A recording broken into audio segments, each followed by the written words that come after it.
Les Hernandez, who has been a major part of the Hawaii punk rock scene since the, mid to late 1980s. Singer, guitar player, songwriter from the Catalogs and the Quintessentials and Crawling Chaos and numerous more bands. He has prostate cancer, which has metastasized into endocrine cancer. He has massive medical bills. And I wanted to be able to A, bring people together in love for him, and B, hopefully make a tiny little dent in those bills.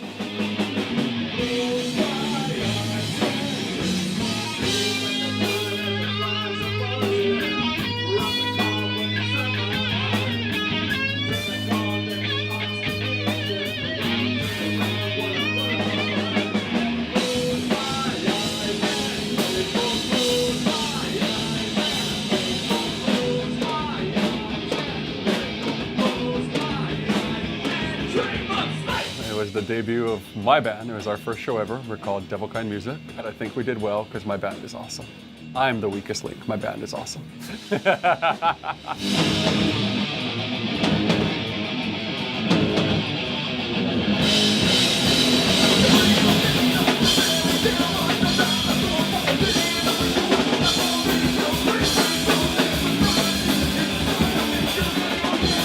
Mistermeaner was one of the bands. They always put on a great show, super high energy. What's up, Warren? Sworn to Fun. He calls himself Sworn to Fun, and he is Sworn to Fun. They put on a super fun show.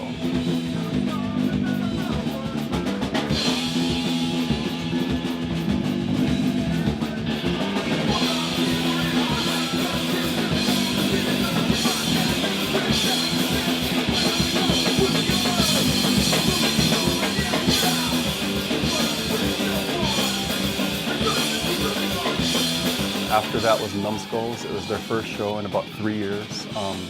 Aaron moved to San Francisco 3 years ago, and I give him huge credit because he flew himself down here on his own dime.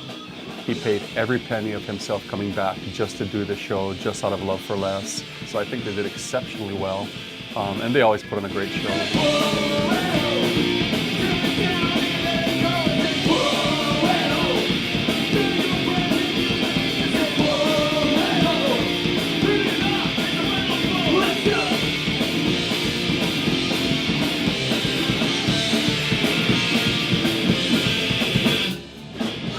After that is one of my all-time favorites, 13th Legion, always a powerhouse.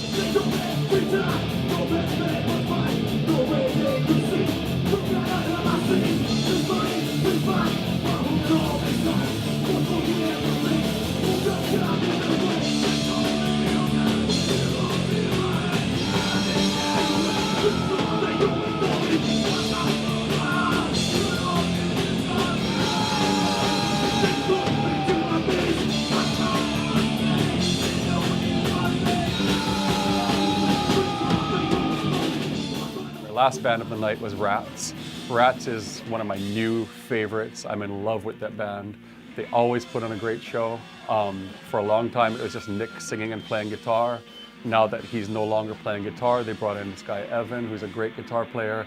Nick can channel his inner hardcore kid and run around and champion shorts and tank top and just rah, and it's amazing. Great songwriters, great musicians, and also they put on a just do what you want to do show. They would have fit into any era of Hawaii punk rock. Same with something like 13th Legion. Just a great show, good bunch of guys, and it was actually one of my favorite sets by them.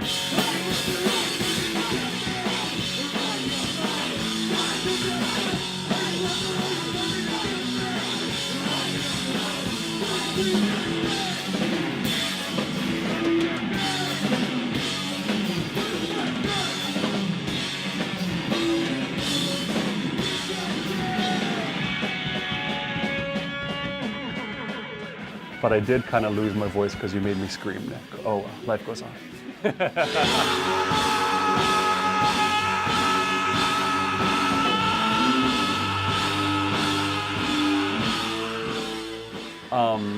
It was actually the first show I've put on since the mid to late 90s.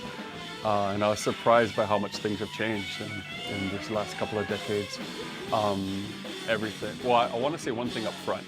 Every single band I approached instantly said yes. no egos, no attitudes, no nothing, just where and what time. Like, it was literally that simple, and I'm so thankful to them. I was looking for a venue that was, large enough to handle the crowd, but not overwhelmingly large. Anna's was perfect. Anna's, of course, been around forever anyway. They've just upgraded their sound system and their lights, and it sounded and looked really good. In terms of vibe, it was actually one of the best feeling shows I've ever been to in the 30-odd years I've been going to shows. Everybody was just in a great mood. It was like they knew why they were there. And it's funny, I mean, half the crowd is friends of mine, and I know they're friends of Les. But even the people I didn't know, you had this feeling like they knew why they were there. They knew that this was a special night. Very little, issues amongst anyone. Everybody got along great. Like I said, the bands were super helpful. Even the door girls, Angel and Jenna, just free. They do this for a living. They volunteered their time, free, just to do it, $2,169 from a little punk rock show. We raised, a couple of grand, which I'm sure is only a pimple on his bills. But on the flip side of that coin, just for a little punk rock show, the kind of stuff that's free half the time. You charge $1, $3, $5 for it just to be able to get the band gas money. I charged $10. I was a bit nervous about that. Not only did everybody pay the $10 without issue, they spent the other 10 on raffle tickets. It was amazing. So we made a little over $2 grand. There are people at this show who haven't been out to a show for years. I still go to a show at least once a month, often more. And some of those guys I haven't seen since the 90s. But there they were. And it was amazing. I know for a fact people came from Haleiwa and Kahuku and Waianae, and they drove just for this event, we're all in our 30s, 40s, 50s now. People, spend time at home with the husband and the wife, but they were there that night. And from that point of view, it meant a lot to me, both because it made for a great show and because, again, every penny of it went to Les, and that was a lot of pennies. I couldn't sleep that night when I got home, just because I was in such a great mood. Woke up the next morning just bouncing, just because of how well things went. Don't get me wrong, I don't want any of my other friends getting sick, but if anybody does, I'm down to do this again. It was kind of amazing. Yeah, so everybody stay healthy for like 30 years, and then when we're all 75, we're gonna throw us all a great show. How's that?